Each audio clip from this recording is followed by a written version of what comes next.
Hello, ladies and gentlemen. Welcome back to the Just Interesting podcast, the show that aims to be not too interesting, not boring, but just interesting enough. And joining me, as always today, it's the one and only Martin and Robin. So, guys, it has been a while since we've done this, and I'm sorry, I can only apologize. But tell me, how are you both? Martin, how are you today? Well, I've forgotten what your faces look like. But no, I have now been reminded, and it's good to see you both. I just need to look at Daniel Radcliffe, and I remember your face, Martin. Well, yeah, probably the post Harry Potter, more in the kind of crazy stage where he's doing those weird films because he's got enough money, right? One of those ones. Yeah. Then, of course, I'm involved in. There's nothing wrong with that. Yeah, exactly. But of course, I don't get paid as much as the Harry Potter double would. So, these things take away from the role slightly. But very well, thank you. Very well. Good. Glad to hear. Yeah. And Robin, how's the last month treated you? How are you doing? All right, yeah.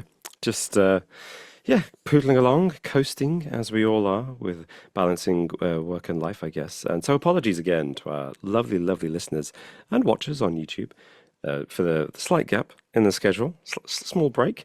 I'd like to say we've all been away doing something fun, but I'm not sure we actually have. However, we are back to do something fun, which is what we're doing. Well, Robin, speaking of coasting into that perfect segue, we're going to be talking about something else that's coasting the seven seas, and that is ships lost adrift, abandoned by their passengers. And it's pretty spooky. It's this real phenomenon of ghost ships being found out at sea, ships with no one on board. What are they about? I mean, we've definitely spoken about a few of these before. The Mary Celeste comes up quite a lot on this channel. We had a lot of fun on our Twitch stream and on one of our extra channels, Just Gaming, with another ghost ship story, the Orang Medan. The Orang Medan, the Dark Pictures Anthology video game used that real-life ghost ship as a setting for the events of that story. And it was so much fun watching you two play through that. And it was we were terrible, though. We got the worst ending. It finished in about 3 hours. Yeah. It was meant to be about 6. Yeah, you did finish it quite quickly. Yeah, we did. But that's just how you roll. We did. And to be fair, I was getting quite frustrated with it as well. I was like, "Come on, this isn't right." Yeah, exactly my tone, wasn't it? Yeah. But you want to hear from behind during a very soft, intimate encounter with Martin. But the point is, today, you weirdo. We're going to be discussing some different ones that we haven't spoken about so far. So stick with us, and that is what we've got to look forward to. But before that, of course, we are going to be sharing some facts that we learned this week and talking about some of our favorite comments from the past little bit of time, in fairness. Yeah, the past month or so. So, we'll do that at the very end. But guys, tell me, what have you learned? You better have some great facts for me because it's been a while. You're sponges and you absorb so much knowledge. So what's been the most interesting thing you've learned recently? Oh, that's a strong, tall order to say the most interesting thing we've learned, but something that's memorable that I learned recently. Actually, I'm going to phrase it as a question, turn it around, flip it, reverse it. How old do you think the Palace of Westminster, the Houses of Parliament in London, UK, are? How old are they? It's kind of embarrassing that I don't know. Goodness. I don't know. The iconic bit you can see from the river with Big Ben and buildings. 1200, I don't know. Cool, yeah. Original. Yeah, I'd say later than that. I'd say 1400s. Ooh, cool. Well, would it surprise you to learn that they were built in the 1840s? What was there before then? What about blowing up the Houses of Parliament? I suppose, in fairness, it's a clock tower, isn't it? It's not going to be. It's not going to be super. Well, you could add things. So the original buildings, they think something was on that site from the 11th century at the very least. Well, we know there was something there because Westminster Abbey does go back that far. But the Houses of Parliament burned down in 1834. See. The whole thing, all the medieval building, all that lovely timber. So Martin, the way that you could interpret that question, Martin was actually pretty bang on. It will very close. A couple hundred years off, but Oh, what did you say? I mean, you're both right in a way. Robin, did you say 11th century? So, 11th century stuff Yeah, was happening on because that I was saying the side. 1200s, wasn't I? oh, The okay. Houses of That's quite Parliament, far off. old Houses of Parliament were more like the Tudors. So actually, Alex, you were closer with 1400. The Mm. Tudors obviously hmm 1500. hmm But the buildings as they stand are an 1840s kind of construction. But they do look deliberately older, precisely because it's not everything, including Westminster Hall, burned down. The stone parts Right. survived.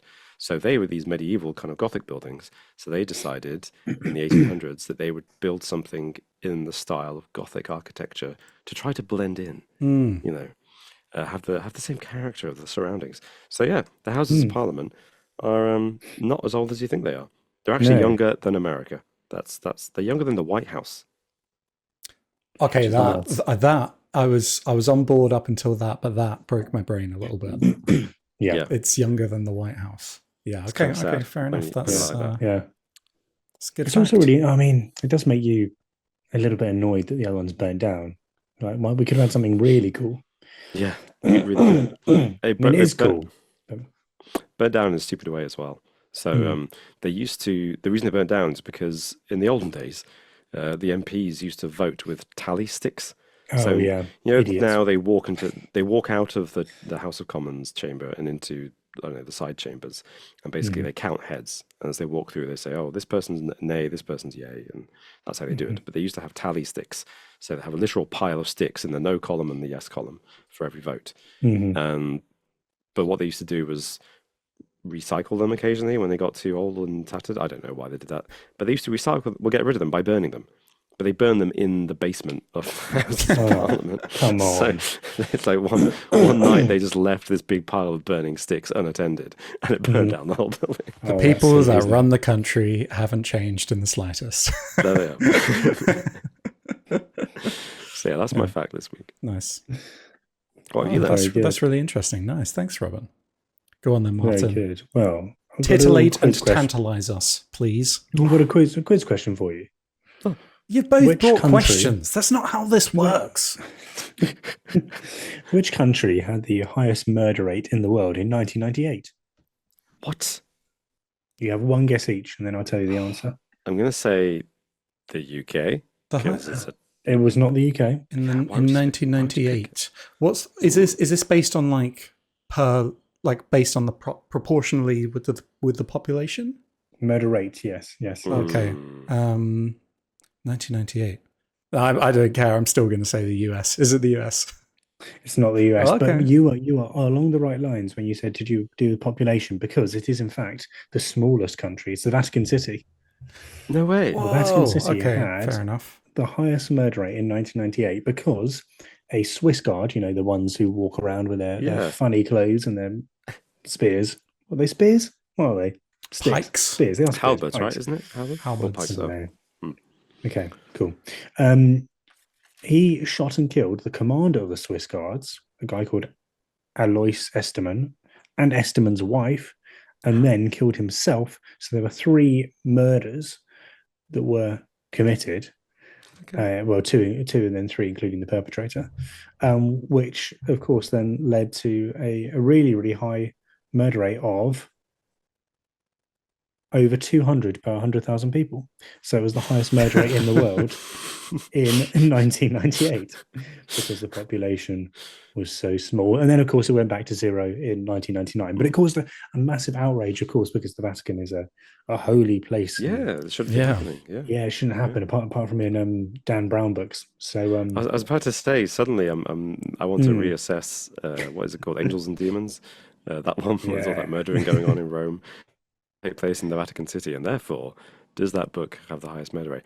I don't want to belittle or make light of murder-suicide, but maximum result for minimum effort have to acknowledge that. Um, You got to say that though, haven't you? You've got to say that.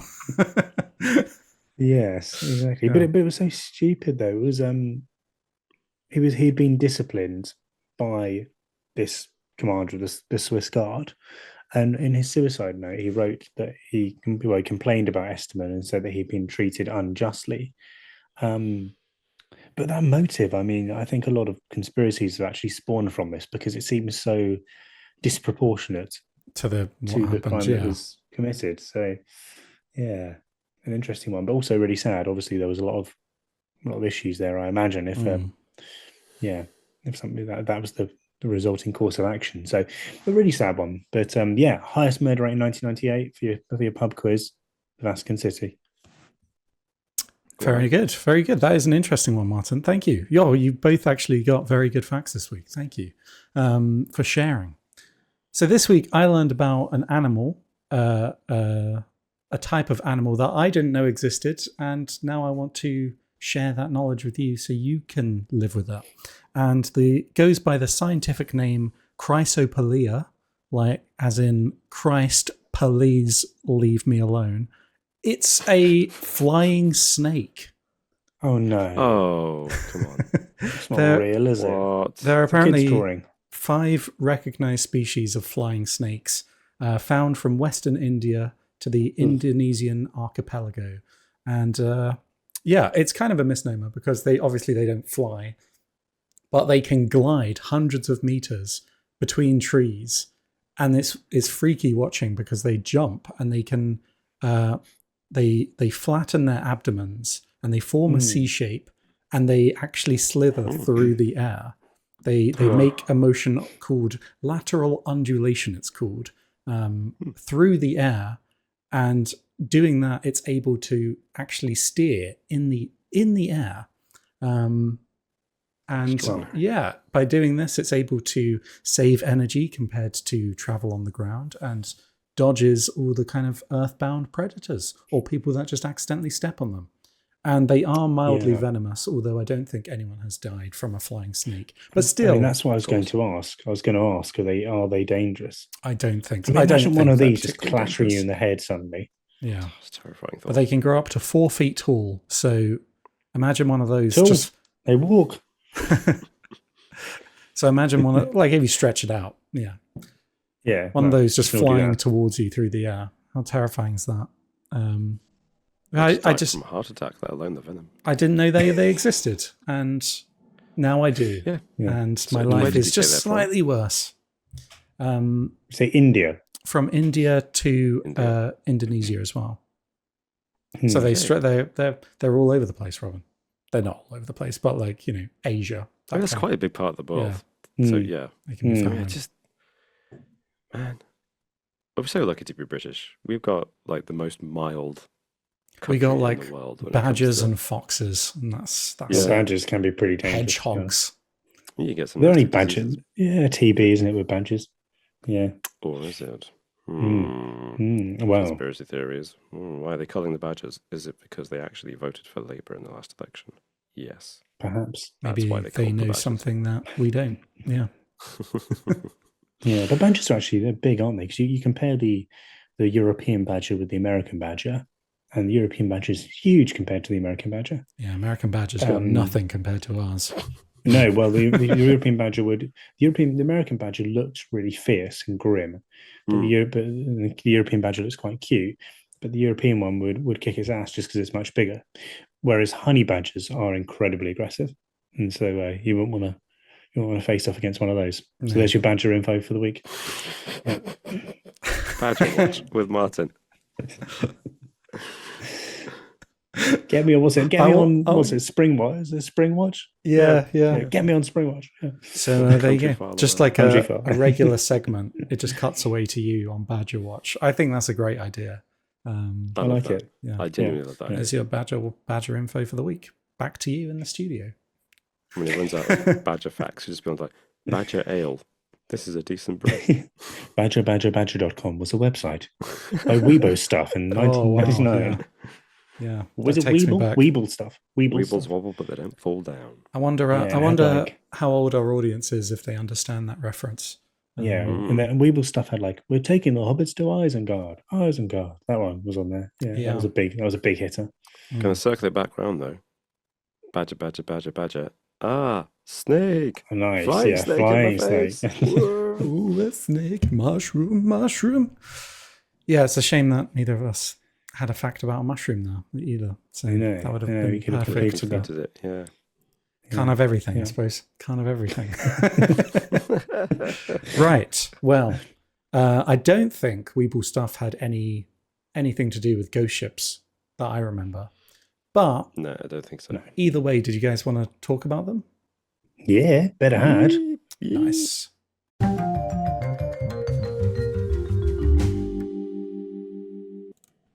Okay, ghost ship sightings. I don't know. Did you want me to just kick off with one? I haven't take it away. I haven't really done like an introduction to this segment because I feel like we have spoken about them before. But I guess a very quick introduction for anyone who doesn't know what we're referring to. The ghost ship sightings it's this real phenomenon that have happened, and it's weird how many like incidents that this has happened to. But like something tragic happens on board a ship, and the crew mysteriously disappear. What do you think happens to that ship? Because they're just left adrift for years and years at a time. And how creepy must it be to find a ship out at sea, you're in your boat, no one else is around, and that ship is just completely isolated. And every single time one of these ships are found, it's a mystery because you've got to work out what happened to the crew that forced them to abandon ship, basically. What we will say, we've got to preface this, I think, Alex, like ghost ship sightings generally are quite similar. They often are, yes. Which we'll come on to. Yes. It's not to say there aren't nuances, but I think this is probably as much an exercise in awareness of different ghost ship sightings as opposed to the finding the answers, potentially. Well, no, we're going to crack all of these cases, Martin. That's what's going to happen right now. And if we don't, then I don't know. This will be a failure, to be honest.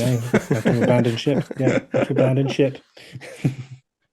Does either of you want to go first, or should I kick off? I thought you said you were kicking off. I'm so sorry. I'll kick off down this road, or rather, sea lane. So this one interested me. This was the SS Bay Chimo. Baby Chino. Baby Chino, yes. Nice. So for 10 years, from 1921, when it came under the ownership of the Hudson Bay Company, the cargo ship SS Bay Chimo traversed the fraught northern waters of the Arctic Circle, carrying furs and other goods to and from trading posts on Canada's north coast. But in October 1931, it became trapped in a pack of ice off the coast of Alaska. So completely stuck and with no prospect of breaking free before the ice crushed the ship, the all but skeleton crew of 15 were evacuated by plane. So the ship didn't go missing or anything yet. But the men who stayed behind on the ship hoped to wait out the winter by living in a wooden shelter nearby. It was near the stricken Bay Chimo. But after hunkering down for several days during a blizzard, they emerged to find the ship had disappeared. Now, they assumed it had sunk, maybe. But in fact, this wasn't the case. And the Bay Chimo remained afloat and had broken free of the ice after all. And a bunch of seal hunters spotted it a few days later, floating free. And based on this intel, the sailors were able to track it down, retrieve some of its cargo, and then they didn't have the ability to sail it back, so they had to abandon it once more. And then since then, this is what interested me about this one. It's just been spotted several times over the next few decades. It's been spotted numerous times in the Arctic waters, and attempts have been made to board and salvage the vessel, but always due to weather conditions or the fact the people that stumble across it just don't have the resources to take it with them. It's always eluded capture. So the last confirmed sighting of the crewless ghost ship was in 1969, decades after it was originally lost. Yeah, that's. I think that'd be quite amazing that it just carries on floating without maintenance. Yeah. You think it would just float into something. But since then, there have been sporadic reported sightings since, but nothing concrete. So is it still out there, or did it finally sink? We'll never know. In 2006, the Alaskan government began work on a project to solve the mystery of the ghost ship of the Arctic, as it's become Nice. known. That's Good thing. the tourism board doing That's that. the tourism nice. board, yeah. Yeah. But she has yet to be found. But I like this one because it's not a mystery what happened to the ship. It's very clearly detailed what happened to the ship and what happened to the crew. It's just that the ship has gone missing and no one can find it. Yeah. It's like buried treasure, but in the ocean. So if you want to go and find it, there you go. Go and track it down. Yeah. I mean, that's quite amazing that it was still going in the 60s. You just think the 70s, yeah.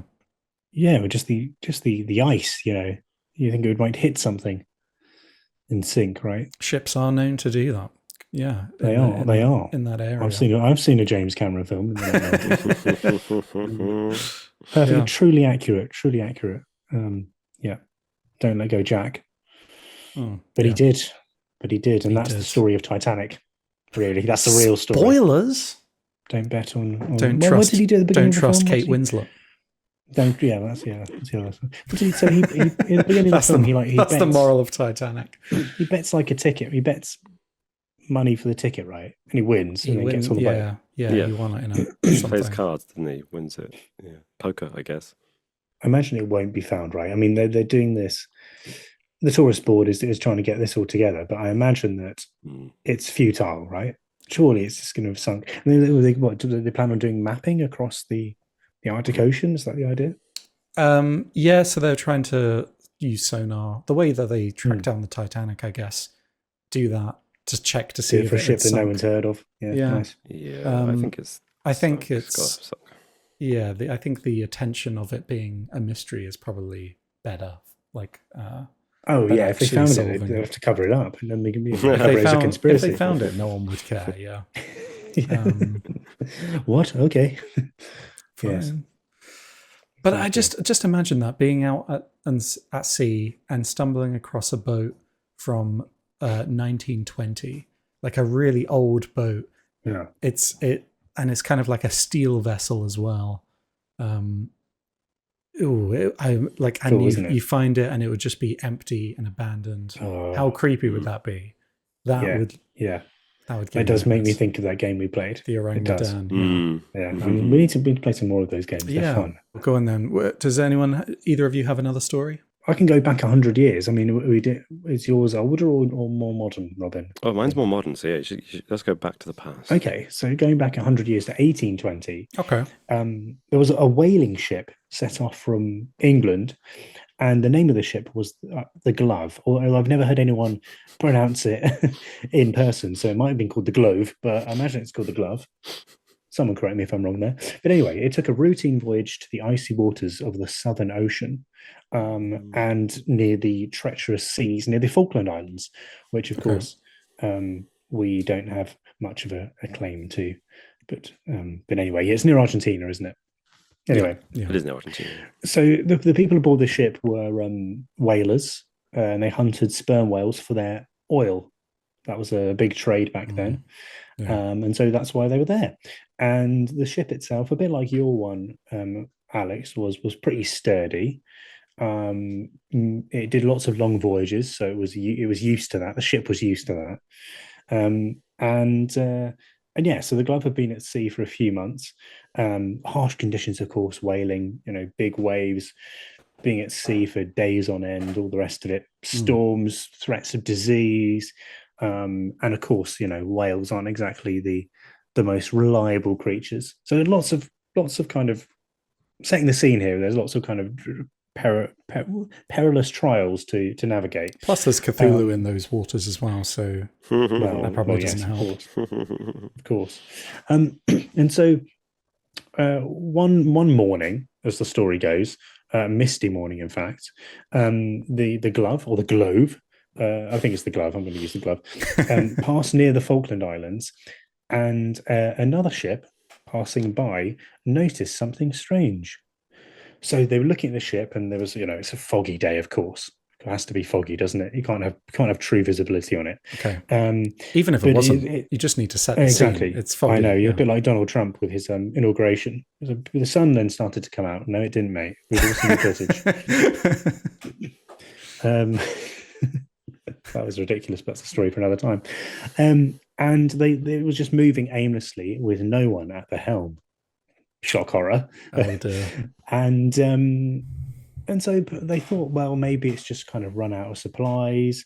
It's drifting aimlessly. Maybe it's encountered some technical difficulties. But actually, the glove was eerily still, and the deck was completely empty. Oh, oh dear. I say empty. I mean empty of humans. But anyway, these people, it's a little bit wishy washy. It's from 1820, right? But these people that found the ship, I imagine another cargo ship, boarded it, and saw that the sails were intact, so they weren't ruined. It wasn't wrecked.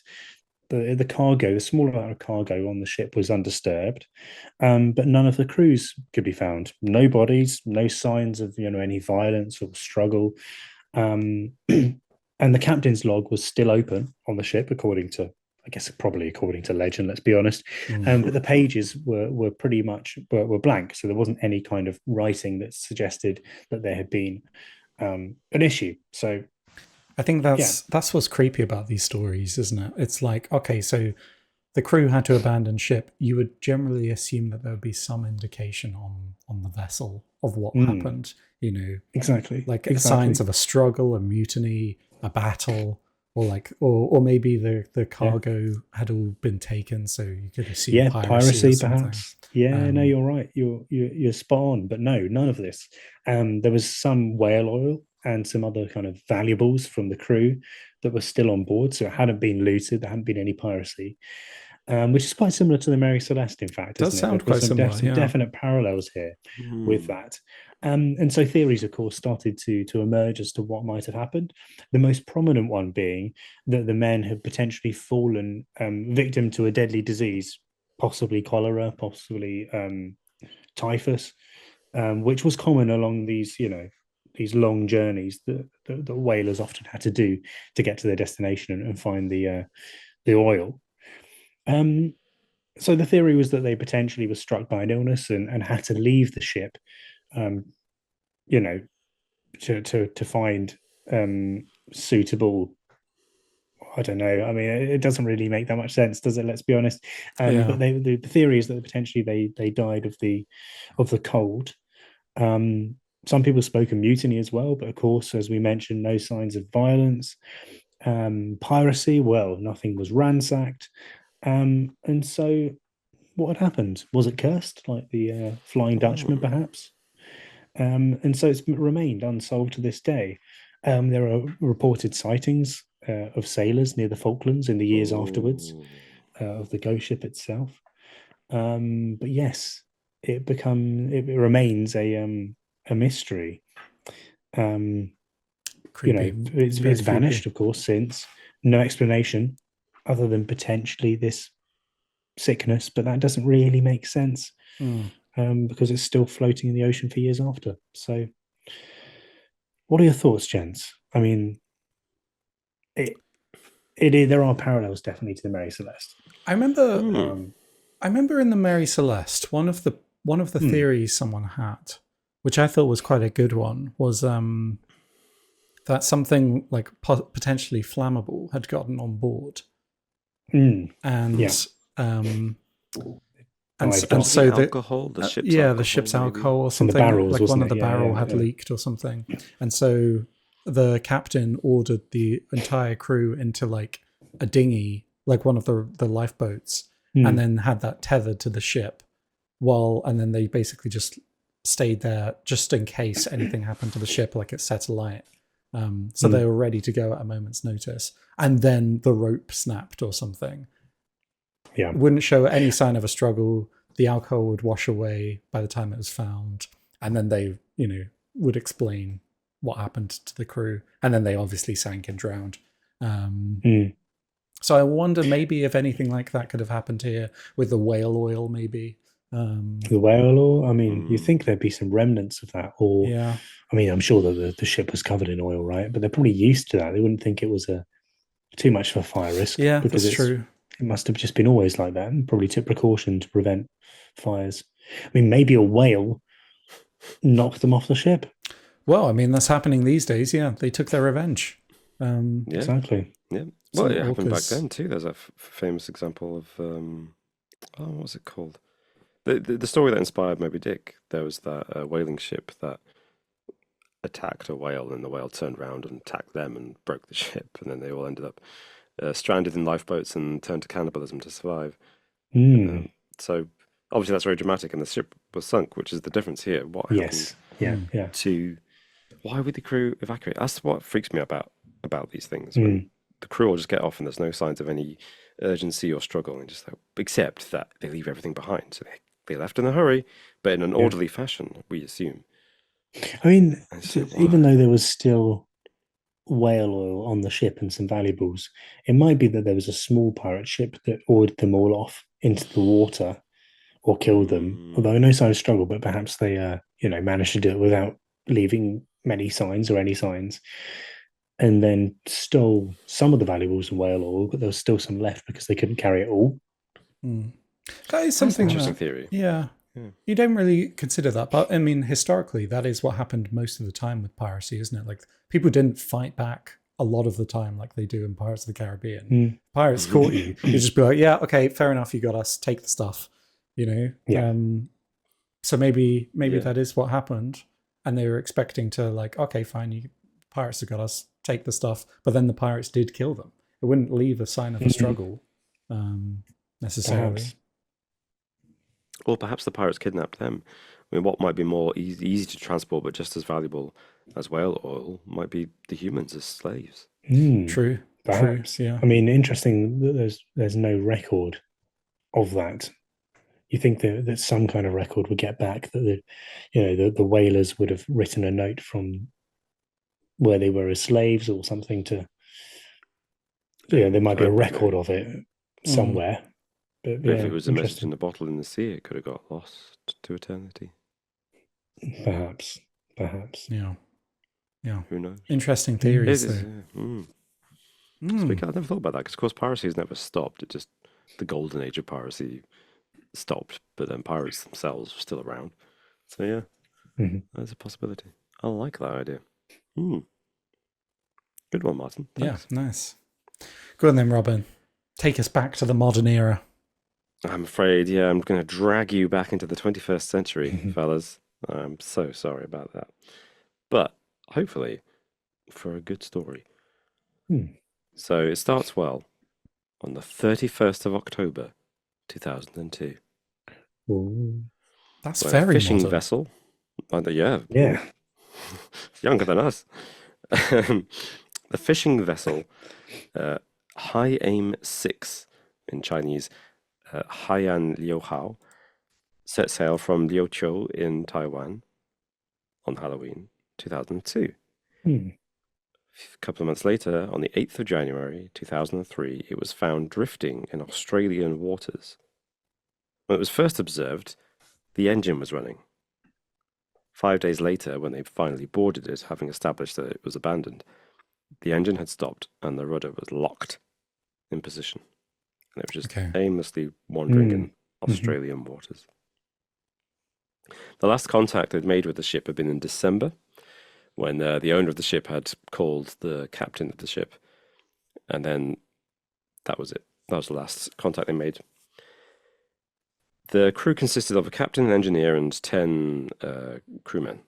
Obviously, some of them were fishermen. And it had the cargo still on board. Horrible, horrible cargo of rotting fish in the hold. Okay. All of the crew's personal effects remained on board. There was no sign of a struggle, no sign of distress. They hadn't set the radio to the emergency frequency. They just weren't there, just an empty ship. So they went into investigation mode, thinking, what happened here? And they were checking in the modern age of the 21st century phone records because the crew had mobile phones. Of course. And they found that the engineer's phone was still being used. So they thought, aha. And they traced the geography of it, and they looked at the phone records as well. Now, I don't know what these phone records consisted of, but apparently Taiwanese police thought, there may have been a mutiny here. So they decided to look at recruitment agencies to see if the crew had gone back to Taiwan and got another job. Right. And they've managed to find one of the crew. Ooh. Tracked him down. Ooh, The interesting. only one. All the others they've never found since, but they tracked down one of them. And they caught him and they said, what the heck happened? Mm. And he was very vague and he didn't say why anything happened, but he did say that the crew had murdered the captain and the engineer and then left the ship. Ooh. It's mad to think of a mutiny in modern times, Yeah. isn't it? You think of it as being an old, scallywag. Yeah, exactly. Mutiny, modern 21st century mutiny. A ship's captain. Just a couple of months into their journey as well. Yeah. And he never explained why. He never said why. Just said, they didn't push him on it. Just, all right. It's crazy the psychology of being isolated on your own in like a several month journey. Just like how quickly relations can sour to the point that an entire group of people are like, let's kill these guys. I know, wow. It's mad. You just think, just wait a few months and you'll be home. Yeah. Don't bother. Wow. Mad. And that was it. So I like it because we have an explanation, but we also don't. We don't know what happened to the other crew members, and we don't know why they did what they did. Yeah. What we do know is that a year earlier, my mistake, in 2001, another Taiwanese fishing boat called the Hairusheng 6 was discovered abandoned, and they caught some of the crew, 10 of them, who said that they had murdered the captain and the engineer. Wow. So the moral of this story, I think, is... Don't be a captain or engineer. on the Taiwanese fishing vessel. Yeah, absolutely not. I mean, those Taiwanese fishing vessels are mad as well, aren't they? There's a podcast I listened to. I don't know what it's called. Sorry, I'm just I'm having a look because I want to recommend it. Oh, I'm gonna have to find it another time. But there's an incredible podcast series. It's like an investigative series. Oh, nice. Anyway, I'll put. What do they say? Add it to the description. Yeah, it'll be show notes. The show notes. It'll be in the show notes. Don't worry, it'll be in the show notes. Are we meant to have show notes on these? But yeah, it speaks of all like the horrors because of the fishing vessels falling between jurisdictions on the seas, and so horrendous stuff goes on out there, like torturing of people and all sorts. Oh, God. Really, really the worst stuff. Terrible. Yeah, like the worst of the worst.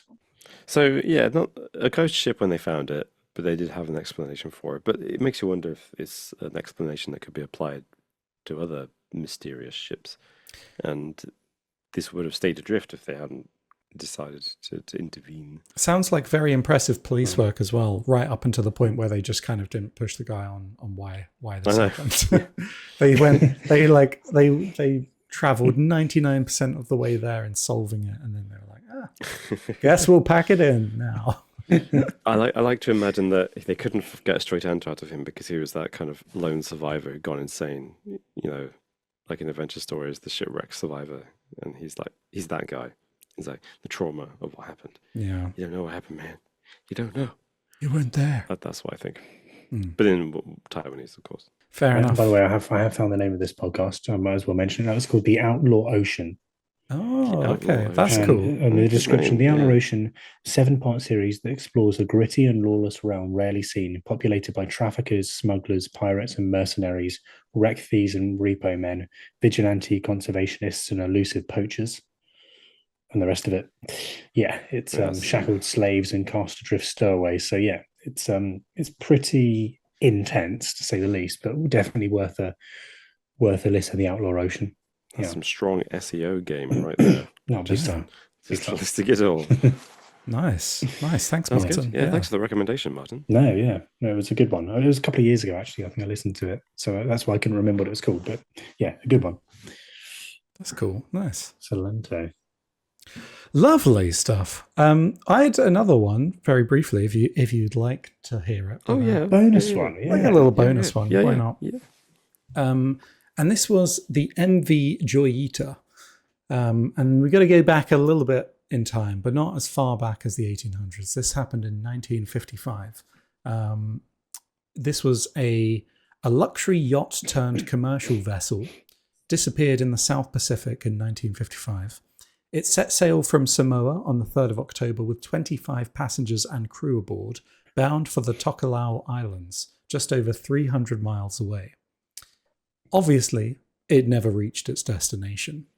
5.5 weeks later, the Joyita was discovered more than 600 miles off course, still afloat, yet partially submerged. All 25 people were missing, along with 4 tons of cargo, the ship's logbook, and navigational equipment. Adding to the confusion, the radio had been tuned to the international distress signal, but no SOS call had ever been received. Oh. There was like an ensuing investigation, and there have been many theories ranging from piracy to mechanical failure to kidnapping by a Soviet submarine or murder by a Japanese fishing fleet. But no concrete conclusions have ever been drawn.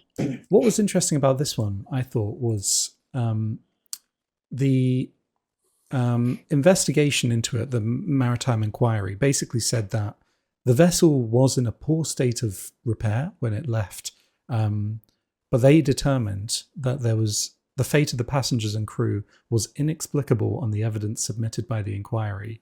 And an especially perplexing point was that the 3 life rafts were missing, but it didn't make sense for the crew and passengers to voluntarily abandon the ship, even though it was taking on water, because of what the ship was carrying.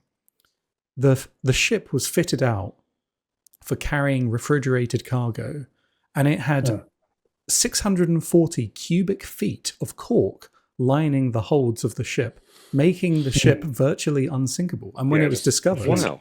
And when it was discovered, it was partially submerged, but like the crew could still be on board. Interesting. And there was further buoyancy provided by the cargo, which was at this point empty fuel drums. Do you think they got just spooked with the water coming on and didn't think? Well, that's what they thought initially. Yeah. However, the captain of the ship would have absolutely known the buoyancy of the ship. You're on a cork ship, you idiots. Yeah, exactly. So one of the theories was that maybe the captain got injured, or there was a mutiny, because the captain should have been well aware of the vessel's ability to stay afloat. Some people thought maybe he died or fell overboard or something, and without him to reassure the other people, maybe they panicked and went on the life rafts. Well, however, this on its own wouldn't then account for the missing cargo and equipment, because that wouldn't have fitted on the life rafts. So it's a bit of a weird one. I mean, it could have been piracy, or they could have been like, water's coming on board. To keep this thing afloat, we need to chuck over some of the cargo to make it lighter for buoyancy. But the cargo was empty drum. Empty drum, but no, you're right. Yeah. It would have been perfect. That would be insane. Quick. Yeah. It does. Panic seems to be the most obvious thing when you take all that into account. Maybe the captain wasn't even incapacitated at the time. Maybe he was just. Maybe everyone on board was so panicked and scared that someone said, Captain, for the good of everyone's safety, just calm them down by putting them in the lifeboat so they feel safe. And maybe he did that, and then it went wrong, and the lifeboats go adrift, and these people sadly meet their end by trying to survive. Yeah. Or maybe, like I said, he was knocked out, and they thought, oh, we need to abandon the ship, lower the captain on the lifeboat. He wakes up a day later, and he's like, what the hell are you doing? You stupid idiots. Did anybody bring a compass? What's a compass? Oh my god! I mean, what the inquiry did find is that, they placed a lot of the blame on the captain, Captain Miller, because they found him reckless for setting out on an ocean-going voyage, given that the ship was in dire need of repair. It only had one engine running and numerous minor faults, and it was negligent because the radio calling the distress signal wasn't properly equipped. It looked like there was a wire broken that meant that the radius would only have reached several miles. But So is that why there had been the SOS was on, but no call had been made? Maybe it was tuned to the station, but they had some way of realizing like it had never been used. I don't know how it works, but like, right. yeah. Okay. He was also in breach of maritime law since he had allowed the Joy Eater's license to carry fare-paying passengers to lapse. So that could lend credence to the theory that it was a mutiny, maybe, if people conned on to there's a lot going on here, isn't there? Yeah. There's potentially like smuggling of people. There's the real red flag is the ship wasn't seaworthy. I mean, that's surely it's like that's pretty huge, isn't it? Yeah. Surely that's got to have a big part to do with it. Hence there is some water on board. Surely it's been damaged. Water was flooding on, and when everyone's off, of course, there's more buoyancy. So perhaps maybe Captain Miller himself damaged the ship. Just halfway through the journey, he's like, "This isn't dangerous enough, guys. I'm gonna go downstairs. What are you doing with the pickaxe, Captain? What's the hammering sound? What are you doing? All right, everyone. Right, Jobs are good. Let's go off." Yeah, I like that. Did we speculate? Maybe they used the empty cans to build a raft. I mean, yeah, exactly. Team building. So they were like in It was all just one big team building exercise. Yeah. I mean, they did have life rafts that went missing. So, I mean, presumably they did use those. Maybe, I don't know. Yeah. Maybe it could be as simple as they thought that was safer than trying to stay on board a ship that was half in the ocean. It's just, it's an interesting one. There's a lot of moving pieces to it. And there are some different theories as well that I won't go into because it doesn't seem like there's much credence to them. But there was an insurance fraud one, which is always a nice one to chuck in there, like the Titanic one. That Miller had amassed large debts after a series of unsuccessful fishing trips on the Joy Eater. So maybe he sank it on purpose as insurance frauds to have his debts cleared. But I mean, he was never found. So task failed successfully, I guess, maybe. Yeah, and now I'm wondering whether he failed and he's dead, lost at sea, or whether he managed to find the small tropical island that he was aiming for and turned up with, my name's Joe Smith. Yeah. Perhaps. I've got all these empty cans. How much will you give me for? There was another theory as well that there was Japanese involvement in the mystery. So the Fiji Times and Herald quoted at the time from an quote-unquote impeccable source to the effect that Joy Eater had passed through a fleet of Japanese fishing boats during its trip and had observed something the Japanese did not want them to see. The Daily Telegraph also hypothesized that some still active Japanese forces from World War II were to blame for the disappearances, operating from an isolated island base. So I think the thing is though with this 55, and that's an important date to remember, because there was still a strong anti-Japanese sentiment in parts of the Pacific, and in Fiji specifically. So there's not much to it really, but there was also another theory that they were kidnapped by a Soviet submarine, but I think this was just the Cold War talking. There was no evidence of that. This is just or like that kind of growing tension. For what purpose? That's the thing about those kind of stories. It's like these very ordinary people get kidnapped and no ransom demands are ever made, and they're lost to history. So they were taken by our enemies because they're really valuable intelligence sources. Daft. Yeah. Unless it was a rubbish. I suppose I'm assuming that all these submarine captains are competent. Maybe it's an incompetent captain. It's like, aha, it's a top secret US Navy vessel. I shall capture the crew and interrogate them. Like, they just keep insisting he's got loads of insurance debt. That's all he's saying. Or it's like it's this terrible rundown like merchant vessel, and they see it and they capture it, and they're like, "This will be the pride of the Navy, the Soviet Navy." But yeah, that doesn't seem likely, do they? interesting stories, and sadly and quite predictably, I don't think we're going to crack any of these stories today. But let us know what you think of these ghost ship sightings in the comments down below, and if there are any more really interesting ones that we missed, let us know, and who knows, maybe we'll do a follow-up at some point in the future. But guys, before we wrap up this episode, I did want to ask, did you have any favorite comments from the past month or so that you'd wanted to raise and speak about? Hell yeah, we got comments we want to respond to. Go on then, Robin. I would like to, as always, the wonderful Microtech 5871, always a great commenter, says, Martin was in Australia. This is on our last episode, I think, about how to survive a plane crash. And Martin wasn't present? He survived. No, you were present for that one. Martin was in Australia. Is this a soft reveal that the guys are going to collab with Bluey? Oh, I wish. I'd love to do a nice. collab with Genuinely, Bluey, yeah. that'd be really nice. Yeah. So wholesome. I'm not 100% sure how our, I'm going to call it a brand, how our brands would cross, but yeah, we could find a way. I reckon with me and you, Robin, there's definitely a kid angle, isn't there? Maybe, yeah. I think that works. It's really more of a my one's two-person not collaboration, Bluey, but yeah, whatever. You guys take this one. My slot will just be taken by an animated Bluey and the cross collaboration. I'm going to be replaced next episode with an animated dog. Yeah.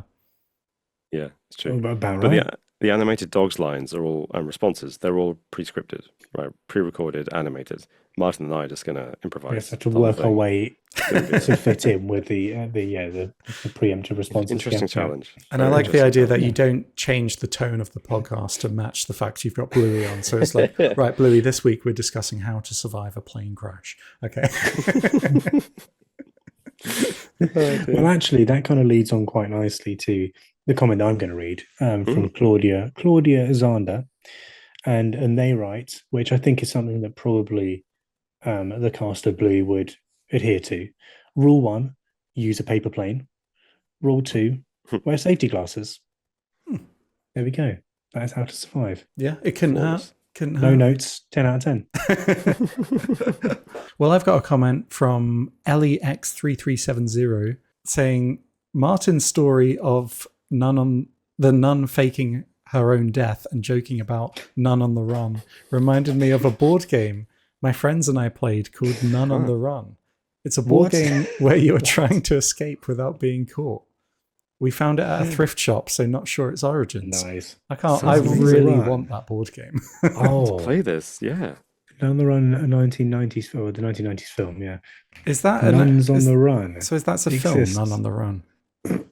Yeah, with Eric Idle and Robbie Coltrane, right? Oh, okay. And there's a board game of it.